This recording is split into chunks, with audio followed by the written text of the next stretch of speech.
donde habíamos quedado la semana pasada. Estábamos viendo la teoría de la consolidación unidimensional de Terzaghi-Froelich. Fíjense que no se pronuncia, a pesar de que se escribe Froelich, se pronuncia Froelich con E, una E cerrada, porque la O con diéresis se pronuncia E en alemán. Este es un apellido alemán. Terzaghi es un señor, también alemán, no es un señor Terzaghi-Froelich, es el señor Terzaghi y además el señor Froelich quienes han elaborado esta teoría. Bueno, habíamos llegado a esta expresión de la consolidación unidimensional donde la función es el grado de consolidación, U, que ya lo habíamos definido antes, que está relacionado con la presión de poros en exceso, y como la presión de poros en exceso depende del punto considerado, es decir, de la altura del punto respecto al plano de referencia, o sea, de la variable z, y depende también de t. Tanto U chica como U grande dependen de dos variables, z y t. Posición dentro de la probeta, digamos, o del estrato considerado, y tiempo. Bueno, una vez que teníamos esta expresión, teniendo en cuenta que el tiempo, ya habíamos definido factor de tiempo, antes habíamos definido coeficiente de consolidación C sub B, C chica B. Luego definimos factor de tiempo y pudimos despejar de esa expresión que el tiempo es igual a h cuadrado por el factor de tiempo dividido en el coeficiente de consolidación. Entonces, a ese t chica lo vamos a reemplazar aquí. Y nos va a quedar esto. Luego a eso lo trabajamos convenientemente. ¿Cómo lo vamos a trabajar? Lo que hacemos es, fíjense, tenemos C sub B acá y lo tenemos también aquí abajo. Entonces, vamos a multiplicar el denominador en ambos miembros por C sub B, con lo cual no se altera la igualdad. Y luego vamos a multiplicar también el denominador por 1 sobre h mayúscula, que h mayúscula recuerden que era el semiespesor de la probeta. Entonces lo que hacemos ahí es multiplicar también ambos miembros por 1 sobre h cuadrado. A este 1 sobre h cuadrado lo introducimos, al de la izquierda, lo introducimos dentro del signo de derivación. Entonces entra como h porque ya está aquí al cuadrado. Y nos queda esto. ¿Para qué hacemos esto? Para poder simplificar, para poder suprimir algunos términos. Entonces suprimimos aquí c sub b, aquí también suprimimos c sub b y aquí h cuadrado. Entonces nos queda una ecuación muy parecida a la ecuación dimensional en la que, digamos, intervienen factores adimensionales. U, que es grado de consolidación, es adimensional, ya lo habíamos visto. Factor de tiempo también es adimensional, porque fíjense, si nosotros pasamos C sub B para el numerador en el primer miembro y h cuadrado para el denominador en el primer miembro, nos queda en el segundo miembro el factor de tiempo y las unidades que serían segundo dividido en centímetros cuadrados y multiplicado por centímetros cuadrados sobre segundo, que es en la dimensión de C sub B. Entonces, factor de tiempo queda adimensional. Y acá el único factor dimensional es Z, lo dividimos por H, que también es tiene unidades de longitud, por lo tanto nos queda todo adimensional. Recuerden que H se mide desde el plano de referencia que representa el plano medio de la probeta. o sea, el plano que está más distante de los puntos de drenaje que son el superior y el inferior. Entonces, bueno, ahora las condiciones de borde que habíamos planteado antes como estas, por esta razón se van a convertir en estas condiciones. Vamos a analizar un poquito.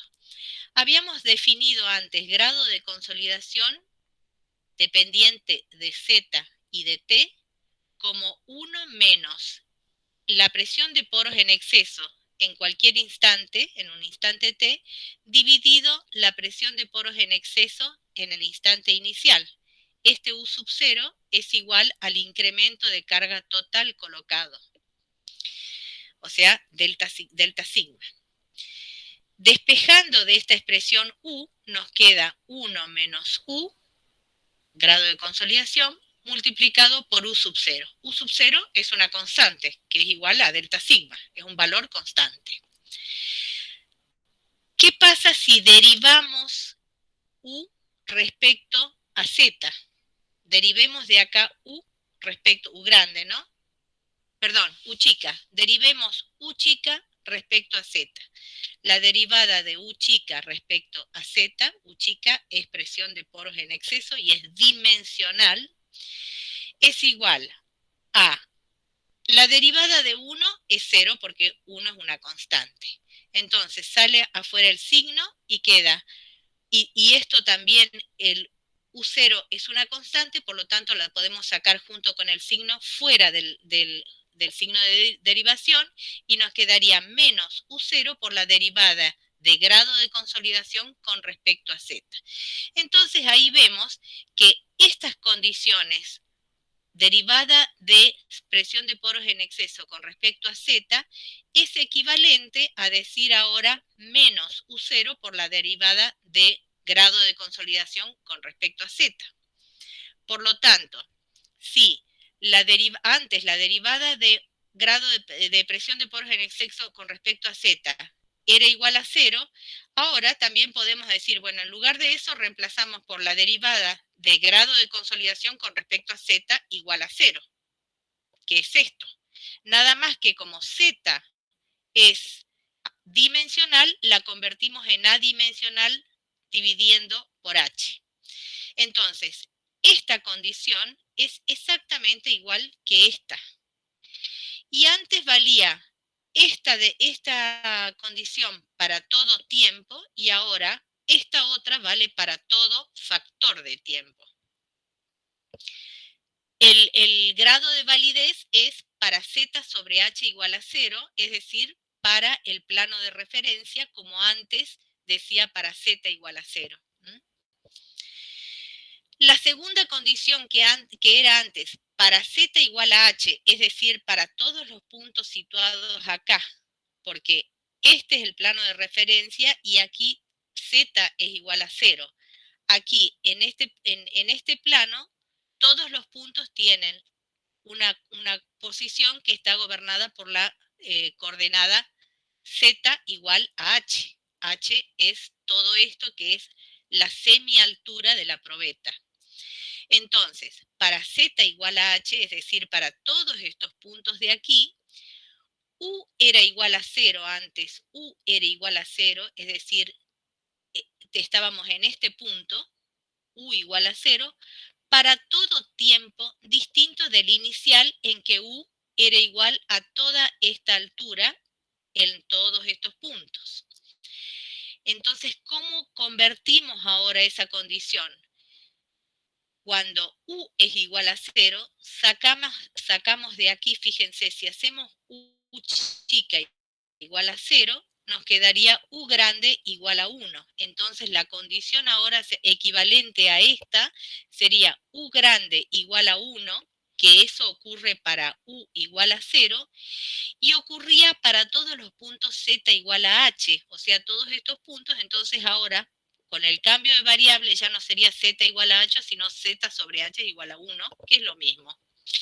Y antes, esa condición valía para todo tiempo distinto de 0, entonces ahora vale para todo factor de tiempo distinto de 0. ¿Qué representaba U igual a 0? Representaba la pendiente de la tangente a todas estas curvas, a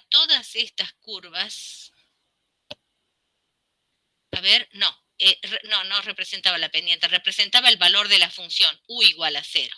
Entonces, ahora en todos esos puntos, para Z sobre H igual a 1, que es lo mismo, vamos a tener que el grado de consolidación es igual a 1, es decir, que en todos esos puntos la consolidación se produce casi instantáneamente, en todos esos puntos que están ubicados aquí.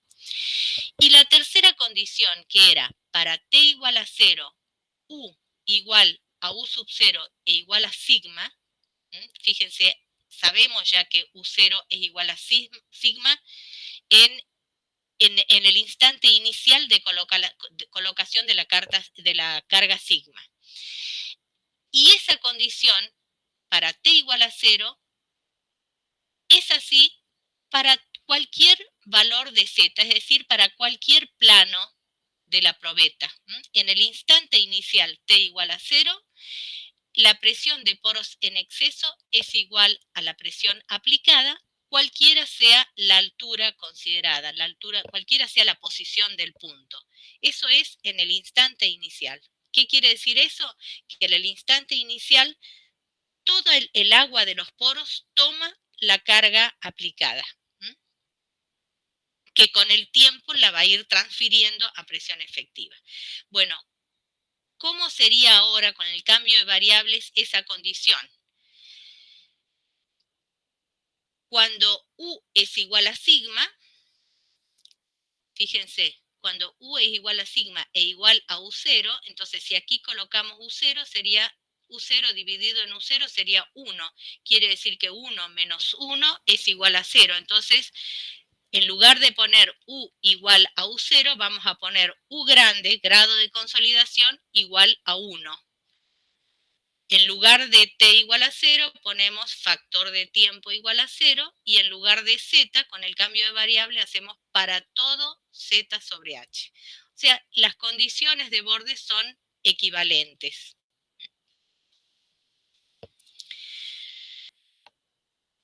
Entonces, bueno, ahí tenemos las condiciones de borde para esta nueva ecuación diferencial en términos adimensionales. Si se integra esta ecuación diferencial haciendo cumplir estas condiciones de borde, se obtiene una solución muy compleja que tiene esta forma, con series de Fourier. ¿Ven? Fíjese, aquí está E a la m cuadrado, m es igual a pi sobre 2 por 2m más 1, con m igual a 0, 1, 2, o sea que tiene infinitos términos cuando n hacemos valer infinito. Es una expresión muy compleja. Esa expresión, si nosotros damos valores constantes del factor de tiempo, permite obtener diferentes curvas. Por ejemplo, para un valor constante del factor de tiempo igual a 0,05, haciendo m igual a 0, 1, 2, 3, infinito, obtenemos un valor de U que depende exclusivamente de z sobre h.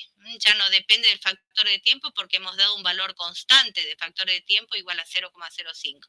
Entonces se obtiene una curva del grado de consolidación que depende únicamente de la posición del punto. Esta vendría a ser la probeta. Este es el plano medio de la probeta, el plano más alejado de los puntos de drenaje, que serían estos y estos, donde están las piedras porosas. Entonces, obtenemos estas curvas que dependen únicamente de la posición del punto considerado. Si damos otro valor al factor de tiempo, supongamos 0,6, vamos a obtener esta curva del grado de consolidación, que va a depender también únicamente de z. Y así para todas estas curvas. Para factor de tiempo igual a infinito, vamos a obtener una línea vertical. Entonces nosotros a partir de este gráfico podríamos encontrar el grado de consolidación para un determinado tiempo y a una determinada, y en un plano, digamos, ubicado a una determinada altura en la probeta. ¿Cómo hacemos? Y bueno, nos metemos con el factor de tiempo, nos metemos con el tiempo para el cual se solicita el grado de consolidación, sacamos el factor de tiempo y nos ubicamos dentro de alguna de estas curvas. Y por una de estas curvas, por la curva fijada, digamos, obtenemos el grado de consolidación determinando el plano para el cual se pide y obtenemos hacia abajo o hacia arriba el grado de consolidación. Fíjense que es simétrico respecto al plano central de la probeta, el comportamiento. Ahora vamos a definir grado de consolidación promedio. El grado de consolidación promedio es el promedio de los diferentes grados de consolidación para las diferentes alturas. Es decir, para un determinado factor de tiempo, o sea, para un determinado tiempo, supongamos factor de tiempo 0,30, vamos a tener que para el plano central de la probeta el grado de consolidación es este, o sea, 0,40. Para esta posición, el grado de consolidación va a ser 0,56. Para esta altura o esta posición, el grado de consolidación va a ser igual a 0,69. El grado de consolidación promedio es el promedio de todos los grados de consolidación para un determinado instante, es decir, para un determinado factor de tiempo. O sea que sería la suma de este valor, supongamos factor de tiempo 0,30, tenemos este valor más este, más este, más este, más este, así en todas las posiciones, en todas las alturas de la probeta, dividido en la cantidad de sumandos. Ese sería el grado de consolidación promedio. Entonces, ¿cómo lo podemos expresar matemáticamente? Como la integral del grado de... Ustedes sabrán que la integral es un área, ¿verdad? ¿Lo saben a eso? Sí, Gera. Bien. Entonces, podemos expresar que el grado de consolidación promedio U raya, que lo vamos a definir como el asentamiento de la probeta, el acortamiento de la probeta en un determinado instante dividido el acortamiento total ese infinito, a ese infinito lo calculamos como habíamos indicado en las primeras clases, ¿recuerdan? Entonces, grado de consolidación promedio U raya es igual al asentamiento en el instante t, es decir, cuando ha transcurrido un intervalo de tiempo t, dividido el asentamiento total, y es igual a la integral entre 0 y 1 del grado de consolidación por la derivada de z sobre t. O sea, dice la integral entre 0 y 1. Para un determinado tiempo sería el área que encierra esta curva por la derecha y el eje U igual a 0 por la izquierda. O sea que sería toda esta área. Ese es el grado de consolidación promedio para el tiempo t.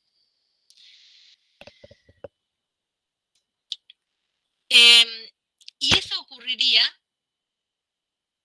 si se produce, aquí está si se produce el drenaje por una sola cara, por eso la integral es entre 0 y 1. Entonces, entre 0 y 1, o sea, cuando se produce drenaje por una sola cara, es decir, solamente aquí hay piedras porosas y aquí no se produce drenaje porque hay una capa, una membrana impermeable, entonces el grado de consolidación promedio para el tiempo t sería el área encerrada por esta curva hasta el plano medio y limitada a la izquierda por el eje vertical. Eso sería si el drenaje es por un solo lado. Si el drenaje es por arriba y por abajo, sería el área encerrada por esta curva completa, entre -1 y 1, y limitado a la izquierda por el eje u igual a 0. Sería la suma de todas estas ordenadas, horizontales, dividido en la cantidad de ordenadas. Bien, dado un factor de tiempo t, el grado de consolidación promedio U raya, bueno, es lo que decíamos, es el área encerrada entre la isocrona correspondiente al tiempo t que nosotros estamos estableciendo, y el eje z sobre h. Entonces, si queremos saber cuál es el grado de consolidación promedio para un factor de tiempo 0,80, tomamos este factor de tiempo 0,80, la curva correspondiente, y vamos a determinar que el grado de consolidación promedio es igual al área encerrada por esta curva, y el eje U igual a 0. Si el drenaje es por las dos caras, sería toda el área. Si el drenaje es por una sola cara, sería la mitad. Bien.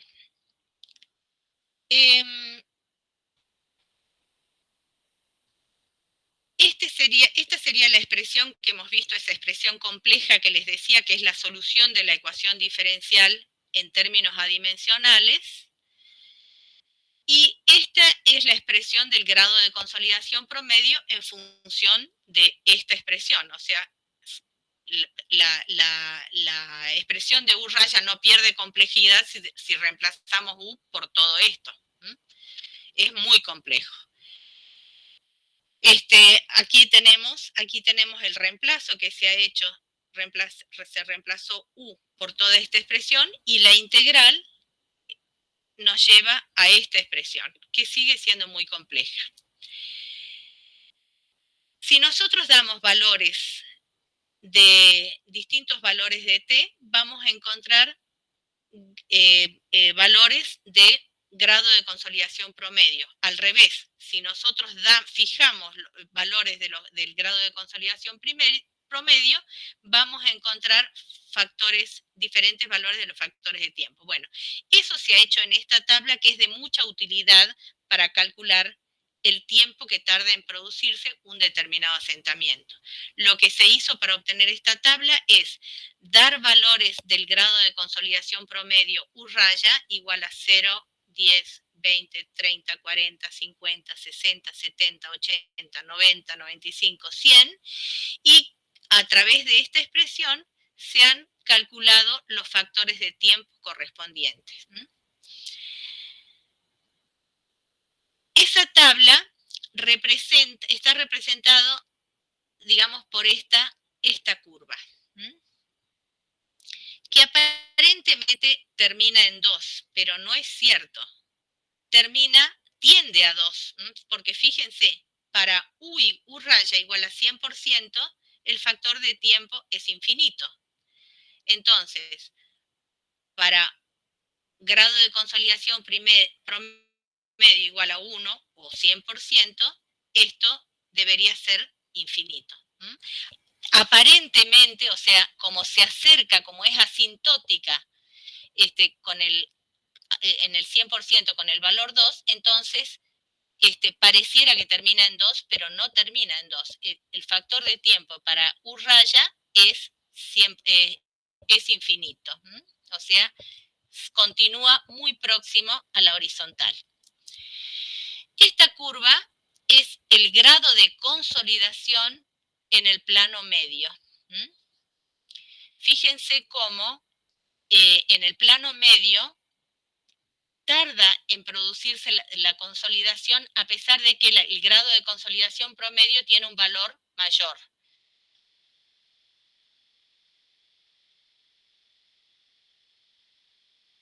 Porque el El grado de consolidación promedio es el promedio donde esta curva se refiere únicamente al plano medio, que es donde más tarda en producirse la consolidación porque está lejos de los puntos de drenaje. La relación 11, grado de consolidación promedio, que es tan compleja, puede representarse a través de otras funciones que se ajustan muy bien, a pesar de que son mucho más sencillas. Para valores de grado de consolidación promedio menor que el 60%, se ajusta muy bien esta expresión que corresponde a una parábola de segundo grado, que es factor de tiempo igual a pi sobre 4 por u raya al cuadrado. Si para valores de grado de consolidación promedio mayor que el 60%, tenemos una expresión un poquito más compleja, pero que no deja de ser manejable. Siempre se debe reemplazar, si aquí dice 1, aquí se debe reemplazar también el grado de consolidación en unidades tanto por 1. A pesar de que el grado de consolidación y grado de consolidación promedio se suelen expresar en tantos por ciento, pero si acá tenemos 1, tenemos que expresar en tanto por 1 el grado de consolidación promedio. Bien, ¿qué quiere decir esto? Que hasta valores, hasta aquí, por ejemplo, grado de consolidación promedio igual a un 60%, esto se parece mucho a una parábola de segundo grado. Para valores mayores del grado de consolidación promedio, tenemos una expresión que digamos, logarítmica, un poquito más compleja. Bien, la teoría de Terzaghi-Freilich es de mucha utilidad, como les decía antes, para determinar la velocidad de consolidación primaria de un estrato de suelo de espesor HT, H total, o sea, altura total de la probeta o del estrato de suelo. Digamos, los asentamientos debido a un incremento de carga. Recuerden que la teoría de Terzaghi-Freilich considera únicamente consolidación debido a drenaje del agua de los poros, no a las causas de la consolidación secundaria, a consolidación inicial, eso aparte. Eso no se calcula con la teoría de Terzaghi-Freilich. Directamente, la consolidación secundaria no tiene teoría para cálculo y la consolidación inicial se calcula con métodos elásticos. Bien, decir que la teoría de Terzaghi-Freilich nos permite determinar la velocidad de consolidación primaria es lo mismo que decir que nos permite obtener el tiempo que tardará en producirse un determinado porcentaje del asentamiento total o final, es decir, un asentamiento cualquiera en un instante t, debido al incremento de carga aplicado.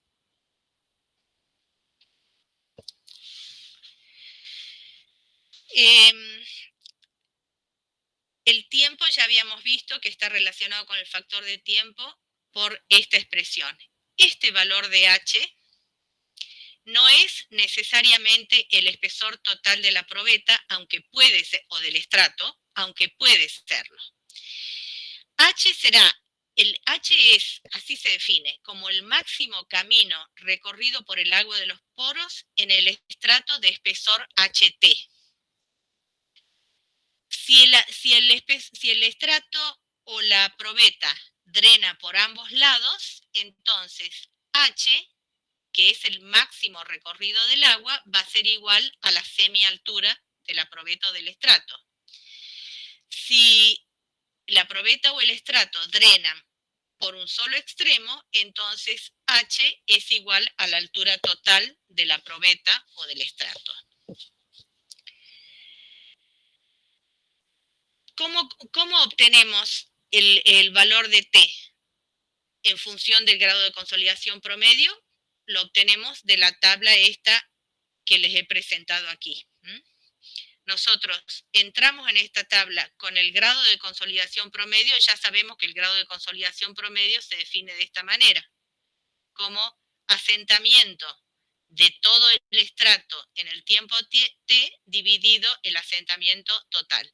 Si nosotros queremos saber cuál es el asentamiento, en qué tiempo se produce este asentamiento ST, vamos a dividir ST en ese infinito, que lo calculamos, como hemos visto en la primera parte de este tema, y así vamos a tener grado de consolidación promedio. Entramos en esta tabla y vamos a obtener el factor de tiempo correspondiente.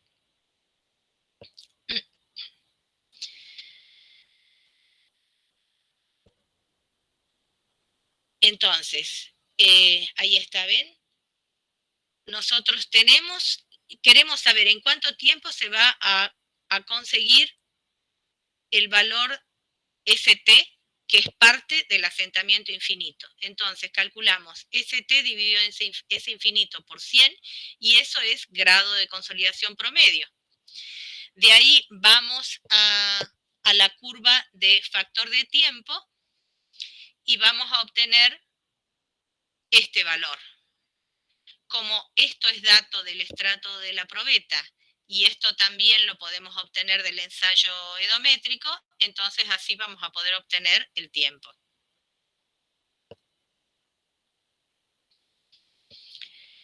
Bien, el coeficiente de consolidación C sub B, ya hemos visto, se determina de las curvas de consolidación del ensayo edométrico, que no es una sola, sino son varias. Recuerden que la curva de compresibilidad es una por ensayo y las curvas de consolidación son varias y las vamos a poder obtener cuando el incremento de carga aplicado, que son varios, sea suficientemente grande como para que produzca deformaciones apreciables. Bueno, para determinar el coeficiente de consolidación de cada una de las curvas, tenemos dos métodos, el método logarítmico de Casagrande y el método de Taylor o de la raíz cuadrada del tiempo.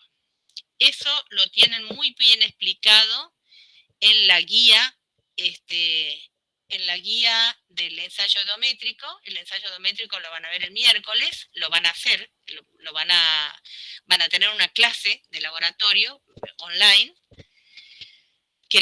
donde les van a explicar cómo se hace el ensayo y cómo se hacen estas curvas. Para cada escalón de carga, nosotros, donde se aprecien suficientemente las deformaciones, nosotros podemos dibujar una curva de consolidación a escala semilogarítmica, donde tenemos en el eje horizontal los tiempos en logaritmo de 10, logaritmo en base 10, y en la escala vertical los valores decrecientes, decrecientes o decrecientes dependiendo del comparador, de deformaciones, es decir, de disminuciones de altura de la probeta. ¿Cómo se determinan? Bueno, lo que nosotros tenemos que hacer aquí en estas curvas, en cada una de estas curvas, es separar la consolidación primaria de la consolidación inicial y de la consolidación secundaria. Para eso existen unos métodos para corregir. En el método de Casagrande se hace de la siguiente manera. Como a escala logarítmica del tiempo no podemos representar el cero del logaritmo porque es indefinido, logaritmo de cero, entonces esta curva no empieza con relación de vacíos inicial, sino un poco más abajo. Como además puede ocurrir consolidación inicial, no siempre ocurre, pero puede ocurrir, nosotros necesitamos separar la consolidación primaria de la consolidación inicial. ¿Cómo hace el método logarítmico de Casagrande? Toma dos puntos, dos tiempos, en relación 1 a 4. Por ejemplo, 1 minuto y 4 minutos, que serían estos dos puntos. También puede hacerlo como 45 segundos, 15 segundos y 1 minuto. También se lo podría hacer así. A veces uno lo hace de las dos maneras, o sea, con los dos intervalos de tiempo para ver si el cálculo coincide. Entonces, 1, 4 o 15 segundos, 1 minuto. Se calcula la diferencia de lecturas entre el primer tiempo y el segundo tiempo, o sea, delta de L, que en este caso dio 10. Ese valor 10 se lo resta de la lectura correspondiente al tiempo menor. O sea, esta lectura correspondiente a 1 minuto da 330 y, a ver qué dice, 336,5. Esta lectura 336,5 es la de 1 minuto y 346,5 es la de 4 minutos. Restamos los dos y obtenemos la diferencia. A esa diferencia se la resta de la lectura correspondiente al primer tiempo, es decir, 336,5 menos 10 daría 326,5. Esa es la lectura que corresponde a consolidación inicial 0. Este fundamento está bien explicado en la guía.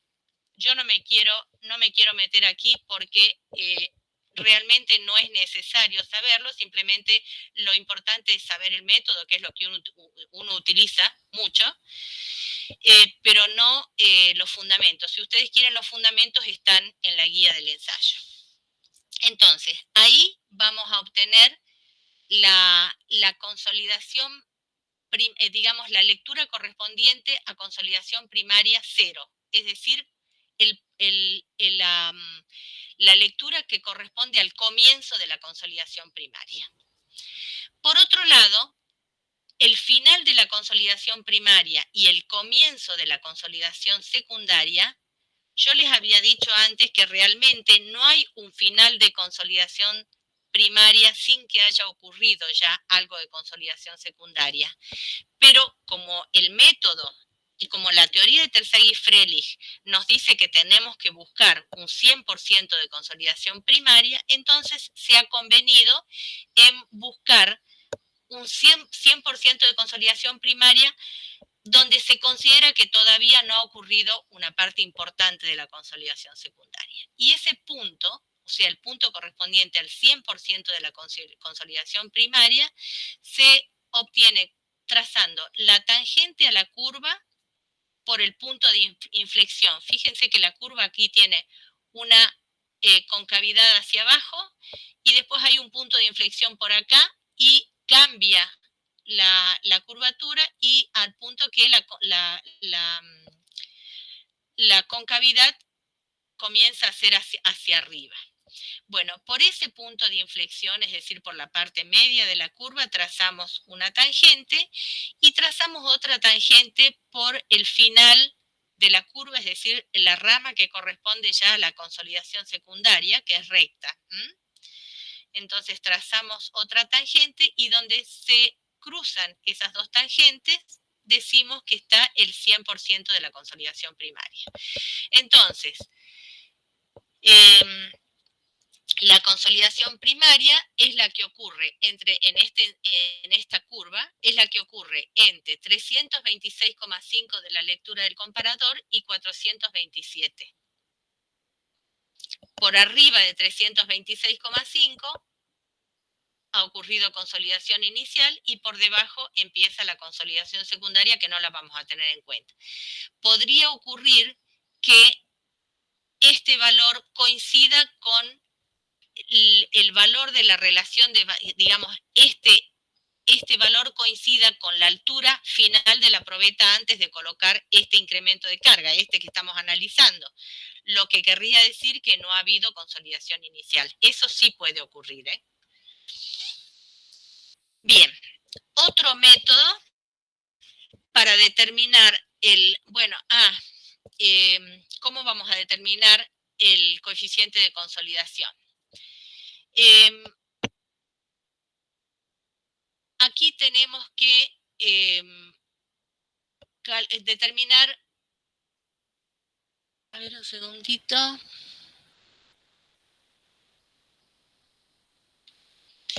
Aquí tendremos que determinar el valor de H. El valor de H para para el instante en que vamos a calcular, para el instante de esta curva en que vamos a calcular el coeficiente de consolidación. Casagrande dice que el valor del tiempo t que tenemos que introducir en esta fórmula debe ser el correspondiente al 50% de la consolidación primaria. ¿Por qué? Porque en la primera parte de la curva pueden haber errores de lectura debido a que el dial ahí corre muy rápidamente porque la primera parte de la consolidación evoluciona muy rápidamente. Y en la última parte de la curva, los valores de consolidación primaria pueden estar enmascarados por la consolidación secundaria que empieza a ocurrir antes de este punto, que corresponde al 100%. Entonces, Casagrande dice, lo mejor es calcular el coeficiente de consolidación para cada una de estas curvas en el 50% de la consolidación primaria. Entonces, ¿cómo obtenemos la lectura correspondiente al 50%? Como la lectura correspondiente al 0%, 326,5, más la lectura correspondiente al 100%, 427, dividido en 2. Eso en este caso da 376,8. Entramos con 376,8 y bajamos, y vamos a tener el tiempo correspondiente al 50% de la consolidación primaria, que en este caso resulta de 25 minutos. O sea, a los 25 minutos ha ocurrido el 50% de la consolidación primaria. Ese valor es el que vamos a poner en esta formulita acá, en el denominador. ¿Este valor cuál será? Este factor de tiempo. Vamos a la tablita. 50% del grado de consolidación promedio, le corresponde un factor de tiempo de 0,196. Entonces, en esta fórmula vamos a poner aquí 0,196. Aquí, concretamente en este caso, vamos a poner 25 minutos pasados a segundo. Y ahora nos falta encontrar el valor de H. Nosotros teníamos que, antes de colocar ninguna carga a la probeta, en este caso teníamos una probeta que medía 20 milímetros, antes de colocarles ninguna carga. O sea que 20 milímetros era la altura total de la probeta HT, y que es igual a la altura del anillo. Entonces, la altura que corresponde al 50% del grado de consolidación para esta curva de consolidación va a ser igual a esa altura inicial menos la altura, menos la deformación que ha tenido en este momento. ¿Cómo hacemos para obtener esa deformación? Nosotros tenemos asociada a esta altura inicial una lectura que es 30. Eso es muy importante tomar antes de cargar la probeta, tomar una lectura inicial. ¿Cómo vamos a saber cuál es la deformación que ha sufrido la probeta en este momento? En este instante vamos a restar a 376,8, 30, y vamos a multiplicar por lo que mide cada división del comparador, que es 0,01 milímetros. Entonces, ¿qué deformación habrá tenido la probeta desde el inicio del ensayo? 376,8 menos, 376,8 menos 30 multiplicado por 0,01. O sea que en este instante ya lleva deformándose la probeta 3,4 milímetros. Entonces, 20 milímetros menos 3,4 milímetros dividido en 2. ¿Por qué dividimos en 2? Porque la probeta drena por arriba y por abajo.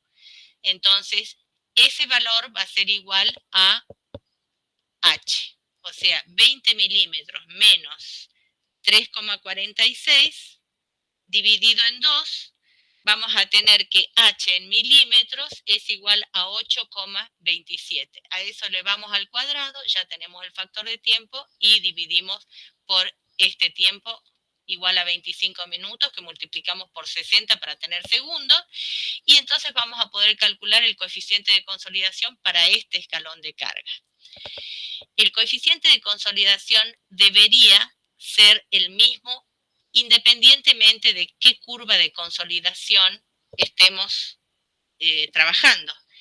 Sin embargo, por errores que escapan a nuestra posibilidad de controlar, como ser el operador, equivocaciones, formas de medir, roces que no hemos tenido en cuenta, roces en los laterales de la probeta, no vamos a obtener generalmente el mismo valor en cada una de las curvas. Lo que se hace entonces es trabajarla, calcularlo al coeficiente de consolidación para todas las curvas y luego sacar un promedio. ¿Alguna duda?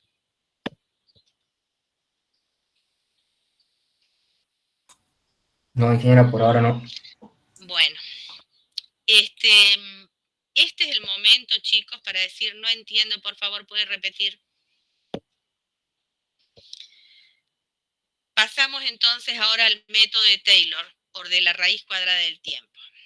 Se dibuja la curva de consolidación con las siguientes escalas. En el eje de tiempos, en el eje horizontal, vamos a dibujar la raíz cuadrada del tiempo en minutos. Antes era, con casa grande, era logaritmo del tiempo en segundos. Acá vamos a considerar raíz del tiempo en minutos. Y en el eje ordenado, como siempre, en el eje vertical, como siempre, la lectura del comparador. Esta curva es exactamente, o sea, está hecha con exactamente los mismos valores que esta curva, nada más que el método es diferente. Se dibuja respecto a la raíz cuadrada del tiempo porque habíamos dicho que el grado de consolidación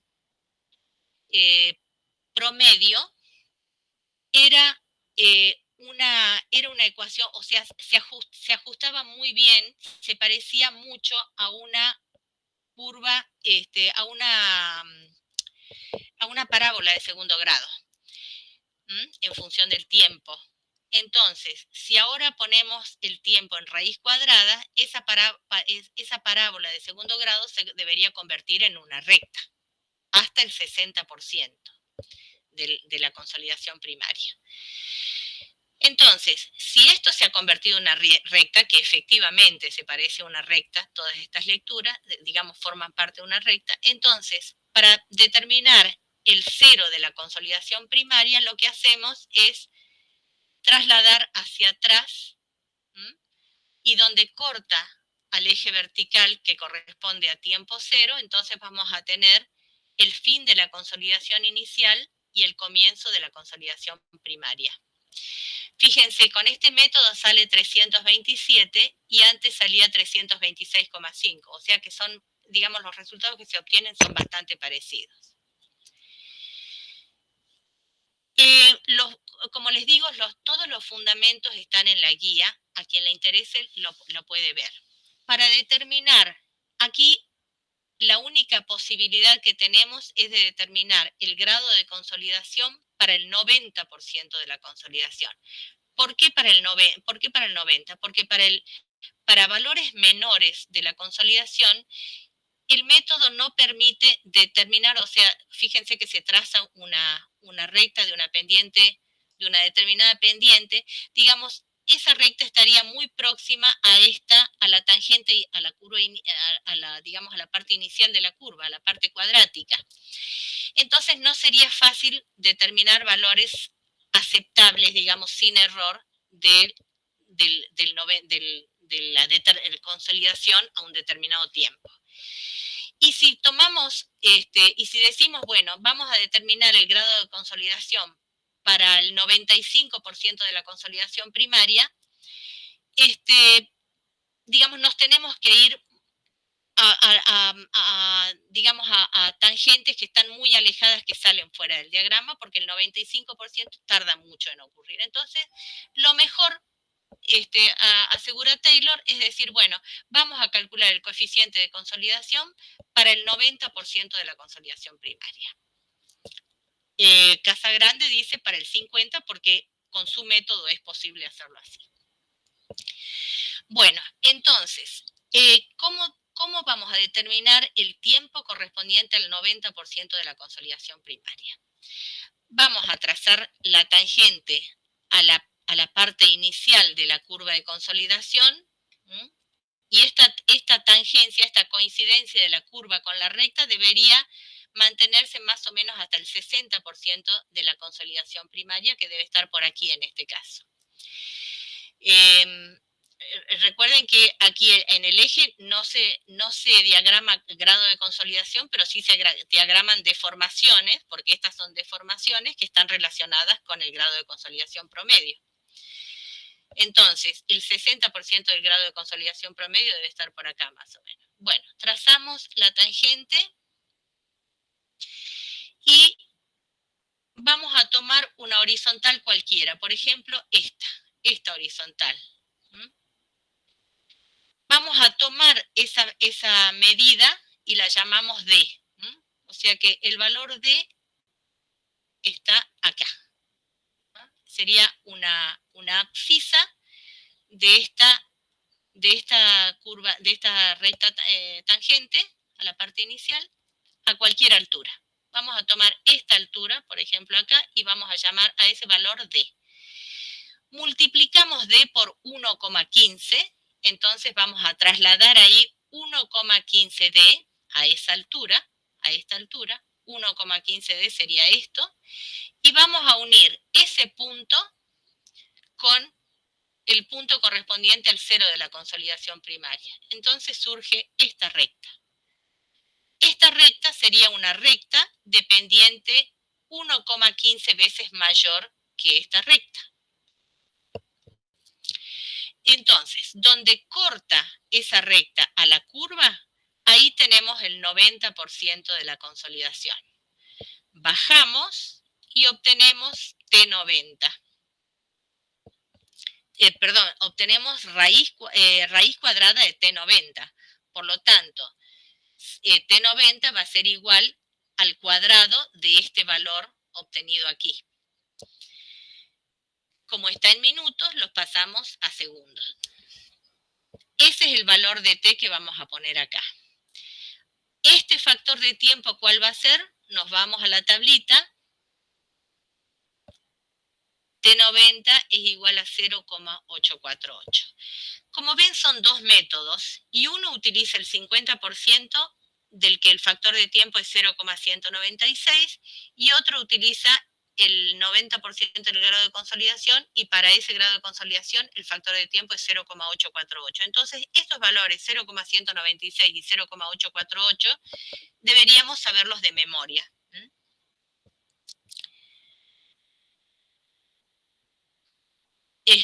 Bueno, entonces aquí vamos a poner 0,848, aquí vamos a obtener este tiempo que es 8,93 elevado al cuadrado, 79,7 minutos, multiplicado por segundo.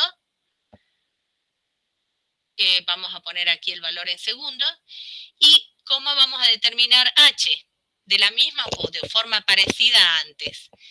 Tenemos que para la probeta sin deformar de altura total 20 milímetros, la lectura inicial era 30 y ahora tenemos para el 90% tenemos 404,5. Entonces, 404,5 menos 30 multiplicado por la apreciación del comparador, que es centésima de milímetro, vamos a tener, a ver, 404,5 menos 30 multiplicado por 0,01, vamos a tener que la probeta se ha deformado en este instante 3,75 milímetros. Ese valor le restamos a 20 y lo dividimos en 2 y vamos a tener que H es 8,13. Ese es el valor de H que debemos poner acá. Lo elevamos al cuadrado y resolvemos la operación esta y tenemos que obtener, y así obtenemos el coeficiente de consolidación por el método de Taylor. Bueno, el método de Taylor da valores ligeramente superiores al método de Casagrande. Pero lo que se hace es, si uno puede dibujar la curva a escala logarítmica y la curva a esta escala, digamos, raíz cuadrada del tiempo, dibuja las dos, saca el coeficiente de consolidación de las dos maneras, lo saca de las dos maneras en todas las curvas de consolidación y luego realiza un promedio del conjunto de valores.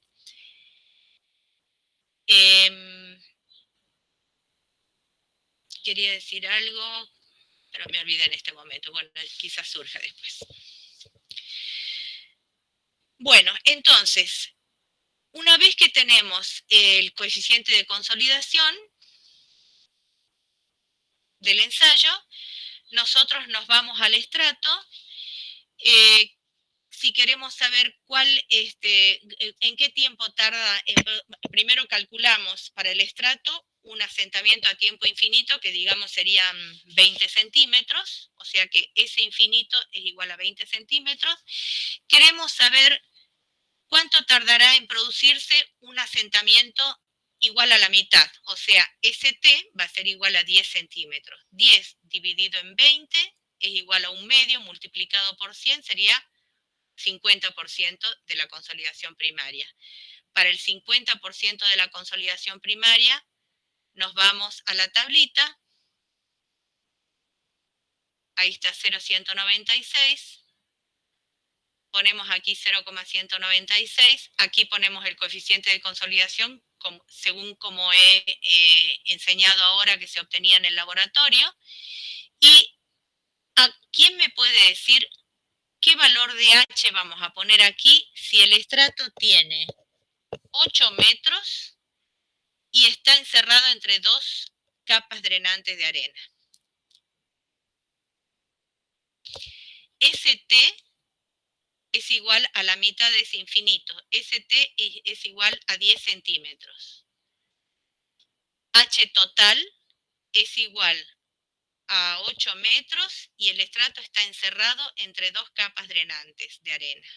¿Quién me puede decir cuánto va a valer H?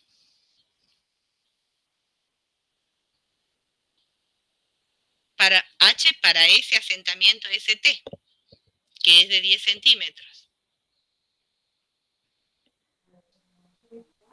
HT sobre 2. No, porque ya ha ocurrido este asentamiento ST de 10 centímetros. H va a ser igual a 8 metros menos 0,1, que serían los 10 centímetros del asentamiento que ya ocurrió, dividido en 2. H va a ser igual a 3,95 metros. ¿Está claro?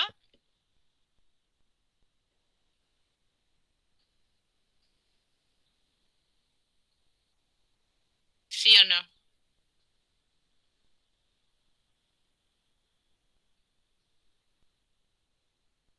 ¿Alguien no entiende?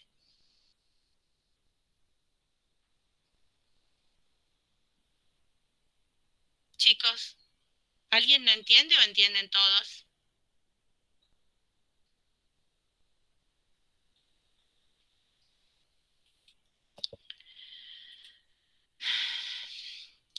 Pregunto, ¿está claro cómo se calcula H para un estrato?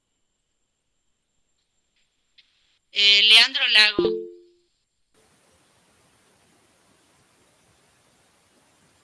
Leandro Lago, ¿entendiste cómo se calcula H?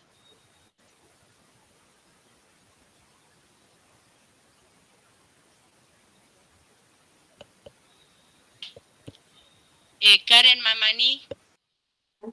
Sí, ingeniera, sí entendí que hay que restarle lo que ya se había sentado y Bien. recién dividirlo en 2.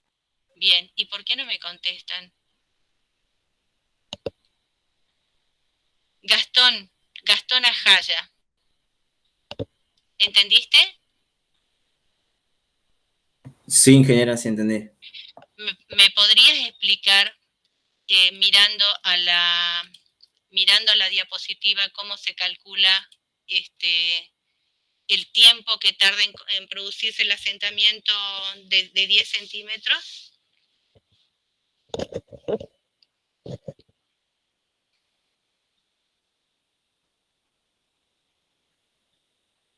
Gastón, ¿me podrías explicar?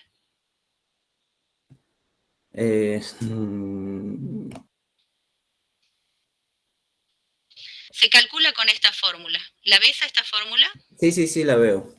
Bien. Ahí intervienen 3 factores: H, factor de tiempo, y C sub B. ¿Me podrías decir cómo hacemos para determinar cada uno de esos factores?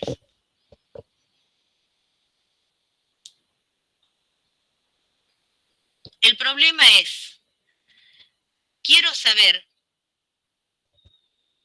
cómo se calcula el tiempo T, este tiempo que tarda en producirse un asentamiento ST de 10 centímetros cuando el asentamiento S infinito es 20 centímetros. O sea, cuando el asentamiento total de un estrato de 8 metros de espesor, que está encerrado entre 2 estratos de arena, es de 10 centímetros, cuando el asentamiento total es de 20 centímetros, quiero saber cuánto tarda en producirse la mitad de ese asentamiento. Entonces, explícame cómo hago para calcular el tiempo que tarda en producirse ese asentamiento de 10 centímetros. La verdad que no lo estaría entendiendo, ingeniera. Pero yo he preguntado recién si entendían y nadie me dijo nada.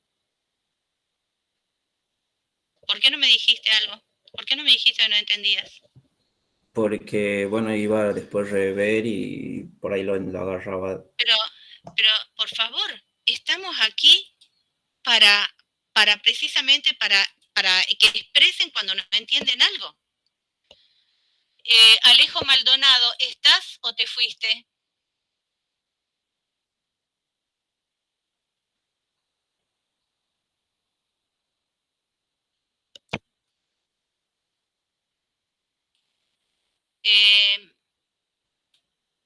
Santana Paz, ¿puede ser?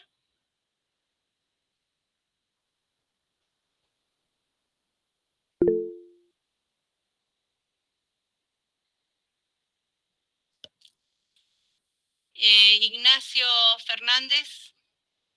Sí, ingeniero. Sí, ingeniero, acá estoy. Bueno, ¿me podrías explicar cuánto tarda, cómo calcularías cuánto tarda en producirse la mitad del asentamiento en este caso que he planteado? Sí, como los estratos superior e inferior era arena, entonces drena por ambos lados. El H sería el HT sería el estrato total dividido en dos, ya que drena en ambos lados. Y bueno, después la relación de T y el grado de consolidación promedio saco el factor de tiempo. Y, ¿Y qué más? Y me estaría faltando de esa expresión el coeficiente CB. Ajá, ¿de dónde lo sacás? Puede ser por el método por Casagrande o por Taylor. Bueno, bastante bien. ¿Alguien podría decir en qué se está equivocando? ¿Cómo era tu nombre? Ignacio. Ignacio. ¿Alguien podría decir en qué se está equivocando Ignacio?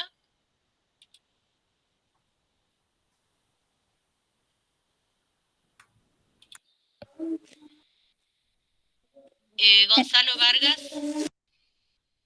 A ver, no, Karen, es que quiero preguntarle a los otros que por primera vez están viendo la materia.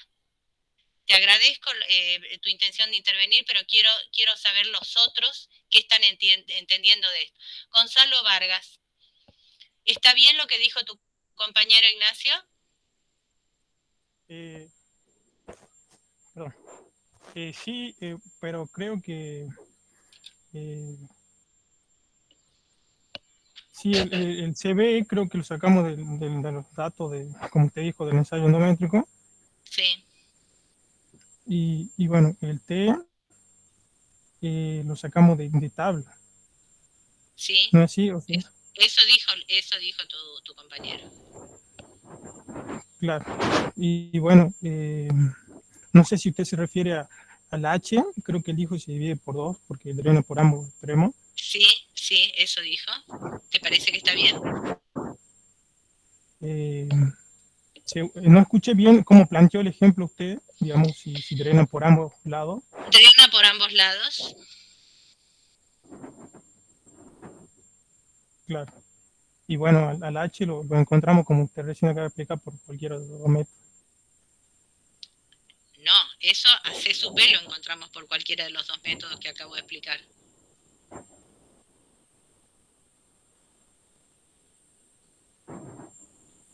¿Alguien me puede decir cuál es el error que ha cometido Ignacio Fernández?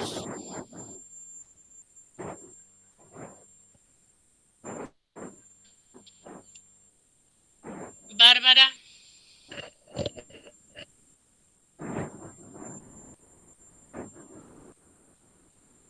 En general puede ser que yo dije que era la distancia que va desde el punto medio hacia el extremo superior e inferior. Sí. ¿Y cuál es esa distancia? Ese sería HT. HT es el espesor total del estrato. ¿Cuál es la distancia en este momento en que estamos calculando este tiempo? En este tiempo se ha producido este asentamiento, ST. Entonces, ¿cuál sería H? Después de que se produce el asentamiento. ¿Cómo lo calculas entonces, H? H menos ST. H total, menos ST, que ST son los 10 centímetros, dividido en 2. ¿Está claro? Eso sería el valor de H. O sea, 8 menos 10 centímetros sería 7,90 dividido en 2. Ese es el valor que va aquí. ¿Está claro? Sí, que... Bien. Les quiero recordar una cosita. Ustedes rinden el miércoles de la semana que viene. Ahí está, ¿ven? Segundo evaluativo. Como se dan cuenta, el segundo evaluativo es bastante más complejo que el primer evaluativo. Por eso abarca solamente 2 temas, resistencia al corte y consolidación. ¿Ustedes creen sinceramente que en un poquito más de una semana van a poder entender esto, que no lo están entendiendo? Yo les estoy repitiendo y no son capaces de decirme, no entiendo, explíqueme de nuevo. ¿Ustedes creen que van a tener éxito en el parcial? En el primer parcial, que era facilísimo, Karen, ¿me podrías decir vos que tenés experiencia en la asignatura, cuán fácil era el primer parcial? Era mucho más fácil que los otros 2, o que el segundo. Exactamente. ¿Y tiene algún nivel de dificultad el primer parcial? En comparación a los otros, no. No. Bien. En el primer parcial hemos perdido casi a la mitad del curso, chicos. Eran 57 y han quedado 34. Este segundo parcial va a ser una masacre a este paso. Solamente eso les quiero hacer notar.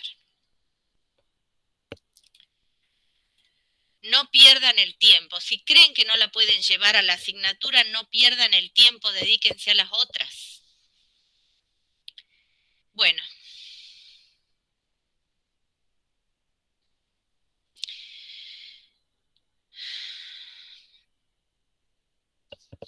Bueno, vamos a hablar un poquito sobre la consolidación secundaria, solamente algunos conceptos, porque para calcular el asentamiento y la velocidad a la que se produce un determinado asentamiento no se tiene en cuenta la consolidación secundaria, pero simplemente algunos conceptos para conocer sobre ella. Como les había dicho antes, la teoría de Terzaghi-Freilich supone que cuando la sobrepresión, o sea, la presión de poros en exceso, es igual a 0, es decir, al final de la consolidación primaria, cesan el proceso de consolidación y el asentamiento de un estrato compresible. O sea, cuando toda la presión aplicada en superficie se ha convertido en presión efectiva, el asentamiento cesa.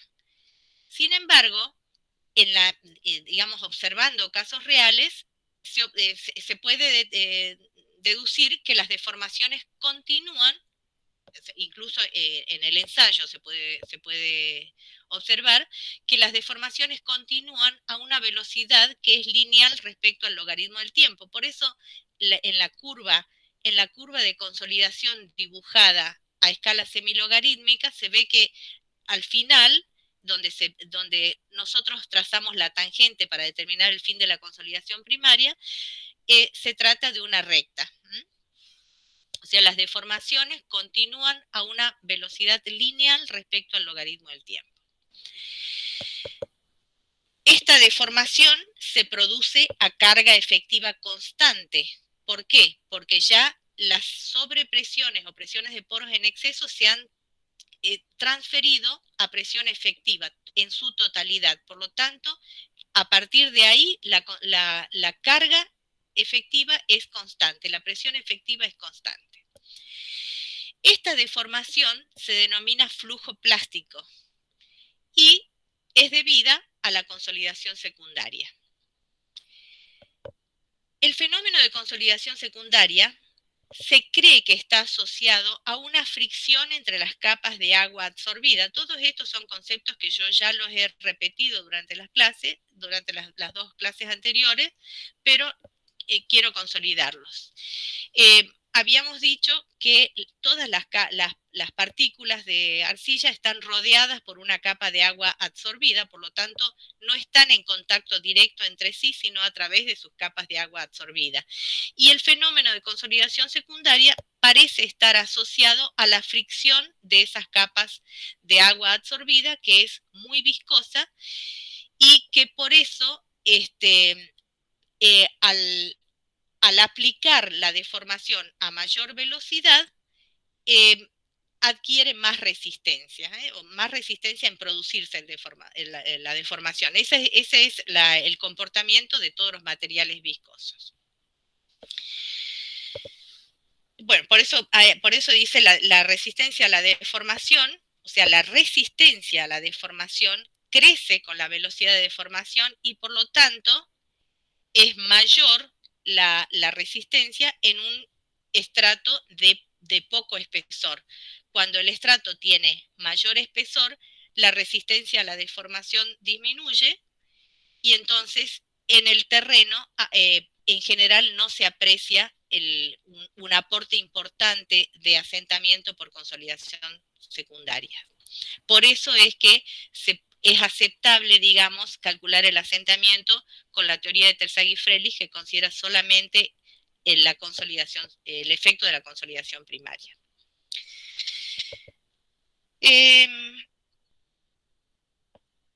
Bueno, ahí está, fíjense, esta es una curva de consolidación a escala semilogarítmica. Fíjense cómo la consolidación secundaria ocurre según una recta en la escala semilogarítmica. Y el coeficiente de consolidación secundaria que se define como delta L sobre, o sea, la pendiente de esa recta, es el coeficiente de consolidación secundaria, se calcula como tomando 2 puntos, la diferencia de ordenadas dividido en la diferencia de abscisa. La diferencia de abscisa sería logaritmo de T2 menos logaritmo de T1, que se puede expresar como logaritmo de T2 sobre T1. Para arcillas normalmente consolidadas, valores típicos del coeficiente de consolidación secundaria son del orden de un 5 por 1000 a un 2%, y para arcillas normalmente, sobreconsolidadas, con razón de sobreconsolidación mayor que 2, es decir, fuertemente sobreconsolidadas, el coeficiente de consolidación secundaria disminuye bastante, es decir, esta pendiente es menos empinada, es más plana, más tendiente hacia la horizontal. Cuando más plásticos u orgánicos son los suelos, mayor es el coeficiente de consolidación secundaria y suele ser del orden del 3%. Bueno, ahora vamos a ver, creo que es lo último que vamos a tocar de este tema. Vamos a ver en qué consiste el método de precarga, para qué sirve. Es una técnica que se utiliza en suelos muy compresibles, en suelos muy blandos, como este que está aquí abajo, para reducir el asentamiento que sufre un estrato muy blando debido a la aplicación de una carga en la superficie. Por ejemplo, este suelo podría ser una arcilla blanda o una turba, que son muy compresibles. O sea, aplicada una sobrecarga en superficie, sufren deformaciones muy importantes. ¿Qué se hace en primer término, entonces, cuando se tiene este tipo de suelos muy blandos? Se coloca un relleno compactado para rigidizar y para uniformizar la transmisión de las cargas que se coloquen arriba de ese relleno compactado. Sobre ese relleno se coloca una sobrecarga de tierras y ¿cómo vamos a determinar la altura de esa sobrecarga? Bueno, si nosotros necesitamos construir sobre este suelo blando un edificio que transmita al terreno una carga de 1 kilo por centímetro cuadrado, nosotros vamos a colocar una sobrecarga bastante mayor para que el asentamiento que sufra debido a esa sobrecarga aplicada este suelo blando ocurra rápidamente. Entonces, supongamos que colocamos una sobrecarga que transmita al terreno en lugar de 1 kilo por centímetro cuadrado, que sería lo que transmite el edificio, vamos a suponer una carga que transmita 1,5 kilos por centímetro cuadrado. Conociendo el peso unitario de este relleno, podemos determinar la altura. La sobrecarga esta se va a mantener hasta que el asentamiento por consolidación en un tiempo razonable sea igual al asentamiento final que produciría el edificio. Nada más que este asentamiento del edificio se produce a largo plazo, nosotros vamos a colocar una carga suficientemente importante para que ese mismo asentamiento se produzca en mucho menos tiempo.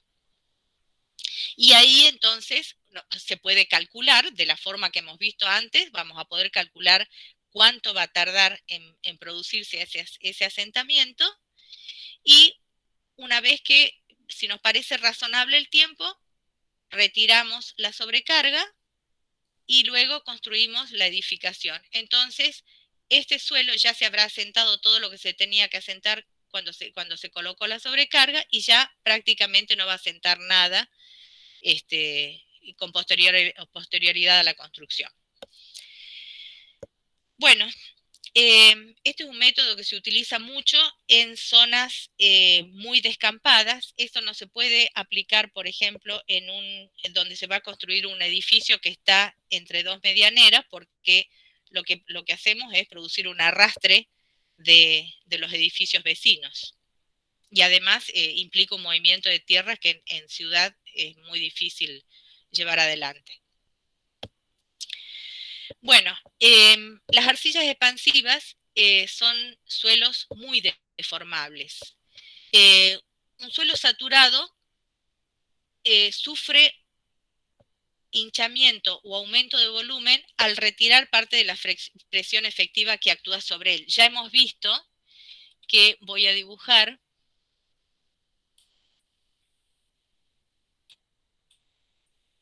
si dibujamos E en función de logaritmo de sigma,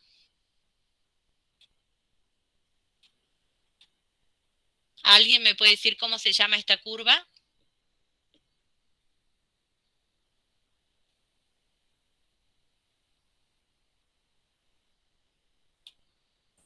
¿Cómo se llama esta curva?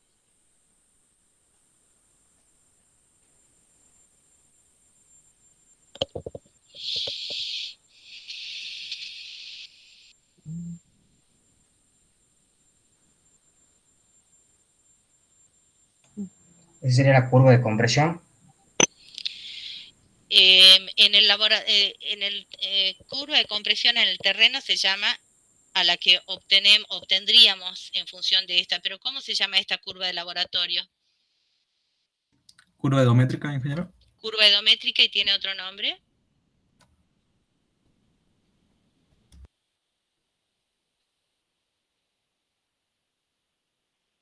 Curva de compresibilidad. Bien, bien. Cuando al suelo se le retira la carga, o sea, el suelo se carga y viene por acá, por la rama noval. Cuando se retira la carga, no vuelve por la misma, sino que vuelve por otra, que es una curva de descarga, perdón, una curva de descarga, sí. O sea que al retirar la presión efectiva, sufre algún aumento de volumen o hinchamiento, pero muchísimo menor que la compresión que sufrió al ser cargado por primera vez. Entonces, una parte de ese hinchamiento, una gran parte de ese hinchamiento está relacionado con fenómenos elásticos. Por eso es que ese hinchamiento se calcula por métodos elásticos, como lo he dicho al principio de este tema. Este incremento de volumen, este aumento de la relación de vacío que se traduce en un hinchamiento, en arcillas caoliníticas, por ejemplo, suele ser poco importante. Pero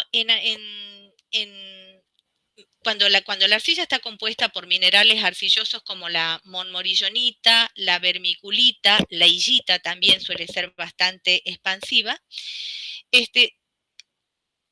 resultan ser hinchamientos muy importantes.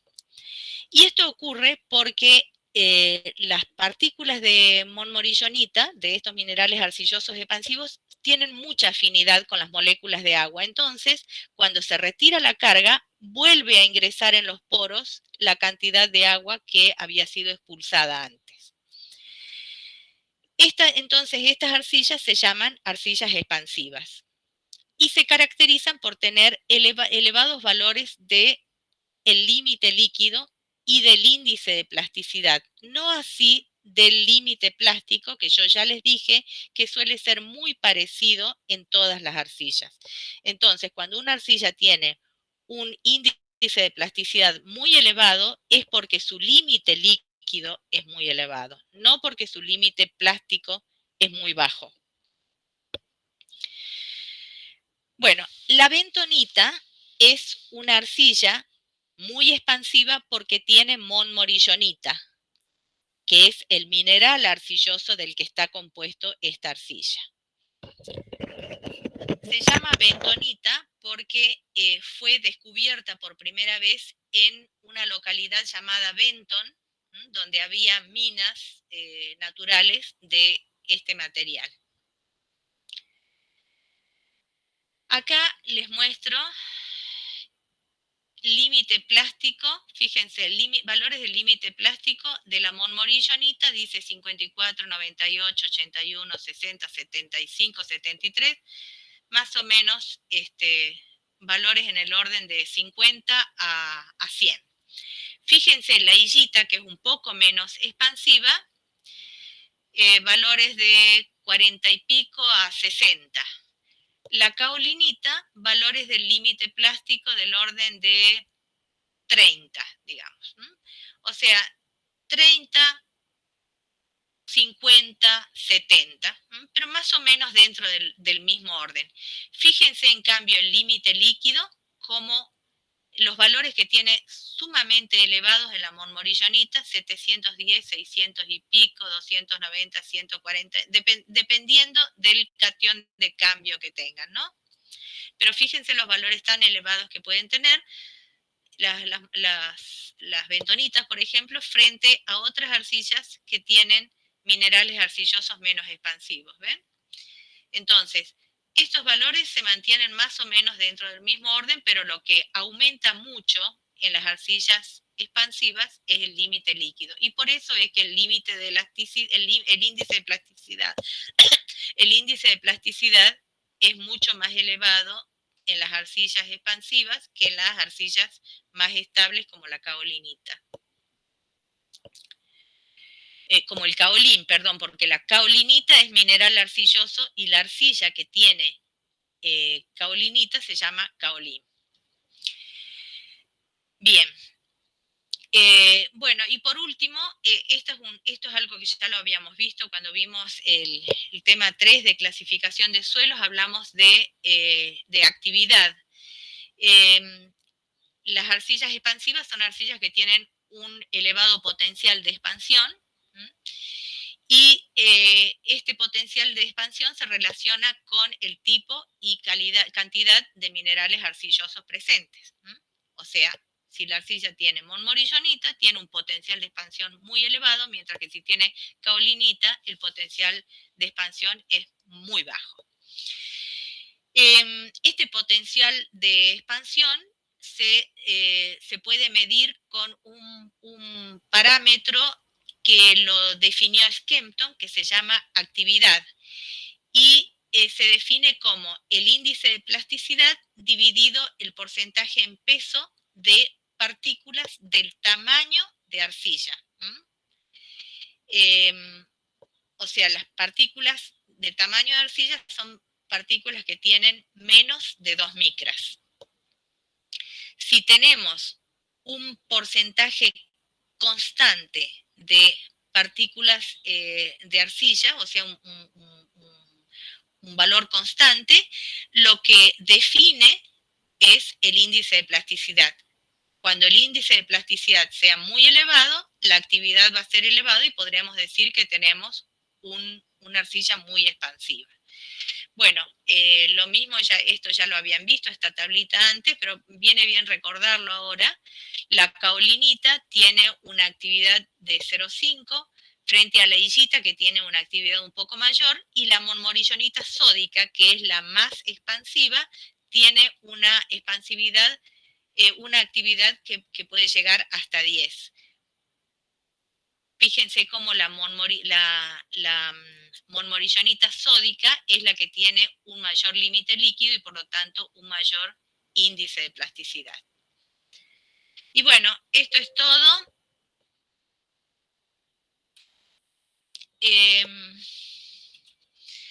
Espero que tengan éxito en el parcial.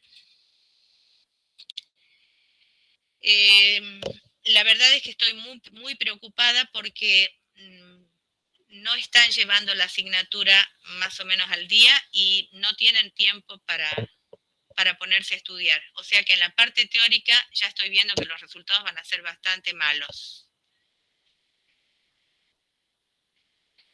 ¿Terminamos la clase aquí o tienen alguna duda? ¿O muchas dudas?